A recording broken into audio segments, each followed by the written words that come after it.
ഈശോ മിശിഹായിക്ക് സ്തുതിയായിരിക്കട്ടെ. സ്നേഹമുള്ളവരെ, നമ്മുടെ വലിയ ആഗ്രഹമാണ് നമ്മളിൽ ദൈവം വസിക്കണം, നമ്മുടെ ഭവനത്തിൽ ദൈവം വസിക്കണം.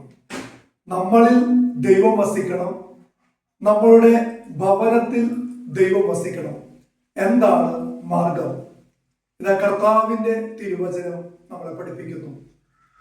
വിശുദ്ധ യോഹന്നാൻ എഴുതിയ 1-ാമത്തെ ലേഖനം, അതിന്റെ 4-ാമത്തെ അധ്യായം 12-16 തിരുവചനങ്ങൾ.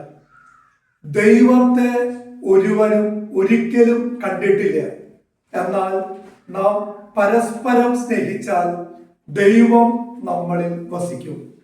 ദൈവത്തെ ഒരുവനും ഒരിക്കലും കണ്ടിട്ടില്ല, എന്നാൽ നാം പരസ്പരം സ്നേഹിച്ചാൽ ദൈവം നമ്മളിൽ വസിക്കും. സ്നേഹത്തിൽ വസിക്കുന്നവൻ ദൈവത്തിലും ദൈവം അവനിലും വസിക്കുന്നു. സ്നേഹത്തിൽ വസിക്കുന്നവൻ ദൈവത്തിലും ദൈവം അവനിലും വസിക്കുന്നു. മിശിഹാ സ്നേഹമുള്ളവരെ, ഇതാണ് മാർഗം. നമ്മൾ പരസ്പരം സ്നേഹിക്കുക. അതുകൊണ്ടാണ് വിശുദ്ധ യോഹന്നാൻ എഴുതിയ 1-ാമത്തെ ലേഖനത്തിൽ അതിന്റെ 4-ാമത്തെ അധ്യായം 8-ാം തിരുവചനം പഠിപ്പിക്കും. സ്നേഹിക്കാത്തവൻ ദൈവത്തെ അറിഞ്ഞിട്ടില്ല, കാരണം ദൈവം സ്നേഹമാണ്. സ്നേഹിക്കാത്തവൻ ദൈവത്തെ അറിഞ്ഞിട്ടില്ല, കാരണം ദൈവം സ്നേഹമാണ്.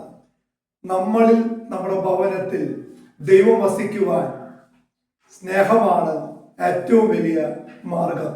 അതുകൊണ്ടാണ് വിശുദ്ധ പൗലോസ് ശ്ലീഹ കൊരിന്തോസുകാർക്ക് എഴുതിയ 1-ാമത്തെ ലേഖനത്തിൽ അതിന്റെ 14-ാം അധ്യായം 1-ാം തിരുവചനം, സ്നേഹമായിരിക്കട്ടെ നിങ്ങളുടെ ലക്ഷ്യം, സ്നേഹമായിരിക്കട്ടെ നിങ്ങളുടെ ലക്ഷ്യം. ദൈവം നിങ്ങളെ അനുഗ്രഹിക്കട്ടെ. ആമേൻ.